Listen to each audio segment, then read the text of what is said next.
दिखाना चाहते हैं कि किस तरह से ये हमारी प्राथमिक विद्यालय की मैम लोग हैं, जो अपने विद्यालय में हुई जो कलाकृतियाँ बनी हुई हैं, तमाम कलाकृतियों का इन्होंने स्टाल लगाया हुआ है। और इसमें आप देखेंगे कि बहुत सारे छोटे-छोटे जो हमारे प्राइमरी विद्यालय में पढ़ने वाले बच्चों की भी सहायता से बहुत सारी चीज़ें बनाई गई हैं। और ये दृश्य वास्तव में बहुत खूबसूरत लग रहे हैं। अगर आप ध्यान से हमारे स्क्रीन पे देख पा रहे होंगे तो आप देखेंगे कि बहुत सारी चीज़ें हैं और मैम लोगों ने इस पे काफ़ी खर्चे भी किए हैं, क्योंकि उसको प्रॉपर फ्रेम करा के अपने विद्यालय में लगाया भी है। तो हम मैम से बात करना चाहते हैं कि मैम अपना कुछ अनुभव बताएँ कि इस तरह का जब भी कोई आयोजन होता है और आप लोगों को ऐसे आने का मौका मिलता है, तो एक शिक्षक चूँकि सिर्फ़ पढ़ाना शिक्षक का काम नहीं होता है, इसके अलावा भी अगर आप इस तरह की गतिविधियों में जब शामिल होते हैं तो कैसा आपका अनुभव रहता है? आप कृपया बताएँ। इस तरह की गतिविधियों में भाग लेने से जो बच्चे हैं वो काफ़ी इंटरेस्ट लेते हैं और उनकी क्रिएटिविटी बहुत खुल के आती है कि वो क्या कर सकते हैं। और हम लोग जब सिखाते हैं तो उसको अच्छे से वो एक्सेप्ट भी करते हैं और बना के दिखाते भी हैं और नई नई चीज़ें भी सीखते हैं। सारिका मैम बोली। हाँ जी, ये सारी गतिविधियाँ हम लोग एक्चुअली स्कूल में तो कराते ही हैं, प्लस इससे जो है बच्चा जो है बोर नहीं होता है। जब कभी हम लोग का एक्स्ट्रा कुछ समझ में आती है तो ये बेसिकली ये सब क्ले पे बेस्ड है। तो आप इसे चाहे मिट्टी पे, बच्चे मिट्टी पे बहुत अच्छा सा जो है टेक्सचर उनको बताया जाता है, प्लस क्ले का यूज़ कैसे करते हैं, शेपिंग कैसे करते हैं, इन सब से बच्चों में एक तो मोटर स्किल डेवलप होती है, तो बच्चों के लिए ये काफ़ी यूज़फुल होती है। Thank you. जैसा कि आप सुन रहे थे, मैम ने बताया कि इस तरह की गतिविधियों को कराने से बच्चों के भीतर जो रचनात्मकता है उसका विकास होता है, कि बच्चे खुद इस तरह की गतिविधियों में इन्वॉल्व होते हैं। और जब कभी ऐसी प्रदर्शनी या कहीं बच्चों को जाने का अवसर मिलता है तो बच्चे और ज़्यादा उत्साहित होते हैं, ताकि आगे जा कर के उनको बहुत कुछ और सीखने को मिलता है। तो धन्यवाद मैम आप लोगों का। हम आगे के स्टॉल पे चलते हैं और हम आपको बताते हैं कि किस तरह का यहाँ पे पेंटिंग्स किस तरह की लगी हुई हैं, किस तरह की आप देख सकते हैं कि छोटे-छोटे मतलब बच्चों द्वारा बहुत सारी ऐसी चीज़ें बनाई गई हैं, जो बच्चों के लेवल पे बच्चों को समझने के लिए बहुत फ़ायदेमंद है। और आप हमारे स्क्रीन पे ऐसे बहुत सारे फ़ोटो देख रहे होंगे, बहुत सारे चित्र देख रहे होंगे कि जो बच्चों द्वारा बनाए गए हैं।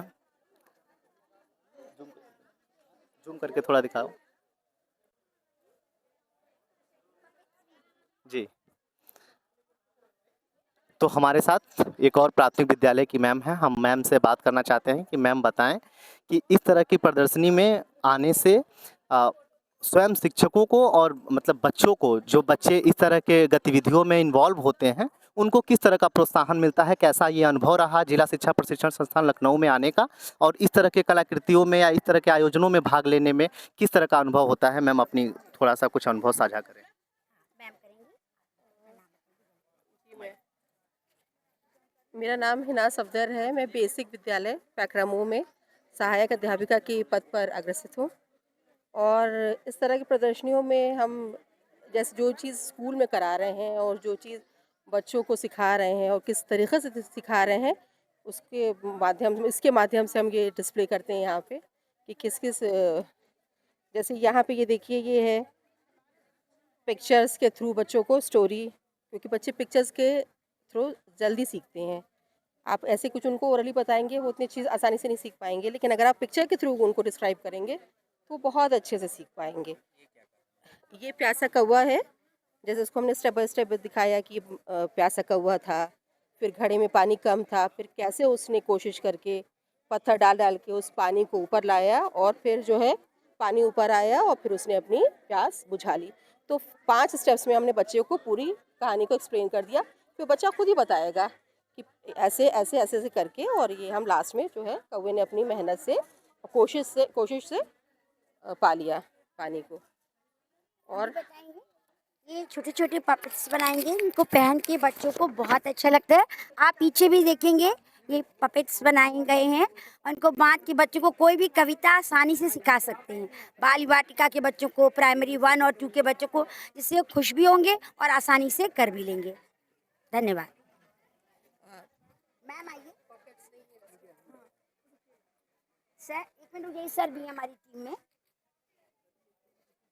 सर आइए, लीजिए मैम बताइए, मैम बताएंगी, बताइए आपको थोड़ा कट कट के बताऊँ, थोड़ा सा मैम से भी पूछिए।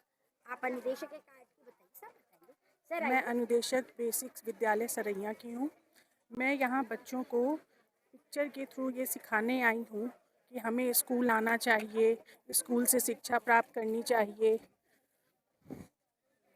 और हमें नीचे ये आपको दिया हुआ है कि जल ही हमारे जीवन में महत्वपूर्ण है और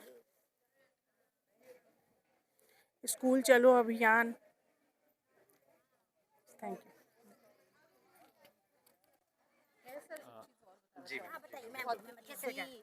मतलब मेथड है बच्चों को सिखाने का। वैसे जैसे हम लोग बच्चों को लेटर सिखाते हैं, चाहे हिंदी के हैं, जैसे बच्चे को ला से इंट्रोड्यूस कराना है हमें, तो 4-5 कैप्शंस, मतलब जैसे पिक्चर्स बना दिया, तो बच्चा लड़का देखता है तो वो ये, उसको ये नहीं पता है कि ये ला है, बट पता है कि लड़का ला से स्टार्ट होता है। जैसे कलश है तो का है, कलश का से स्टार्ट होता है। हाँ, बच्चा चित्र को देख करके, और मतलब ये लेटर ये नहीं पहचान रहा है, वो सा नहीं पहचान रहा है, लेकिन संतरा पहचानता है। तो इससे थोड़ा इजी हो जाता है बच्चों को, और इंटरेस्टिंग हो जाता है बच्चों को सिखाना और बताना। जैसे तराजू है तो हर एक लेटर के 5 to 6 कट्स बना करके, तो बच्चे बहुत जल्दी, बहुत इंटरेस्ट से फिर आके खुद ही बताते हैं कि मैम ये कमल है। अभी उन्होंने ये नहीं पहचाना है का, लेकिन बताते हैं कि का है, माला है, इस तरह से ये सब है। और जैसे मैम ने बताया ना कि ये सब जो पिक्चर्स है ना, ये हमने अपने क्लासरूम में लगा रखा है। तो बच्चा डेली जब देखता है ना, तो कलर भी पहचानता है, शेप्स भी पहचानता है, और वेजिटेबल्स, फ्रूट्स, एनिमल्स, ये सब इजी हो जाता है थोड़ा बच्चों को, बाल वाटिका के बच्चों को सिखाना। Thank you. बहुत बहुत धन्यवाद मैम। इस तरह की चीज़ें अमूमन आने वाले समय में बच्चों के लिए बहुत ही फ़ायदेमंद हैं, और इस तरह से बच्चे, आप लोग जो ये नया तरीका इंट्रोड्यूस कर रही हैं, ये आने वाले समय में और विद्यालयों में इस तरह की चीज़ें जानी चाहिए और बच्चों के लिए मतलब फ़ायदेमंद होनी चाहिए। बहुत बहुत धन्यवाद मैम।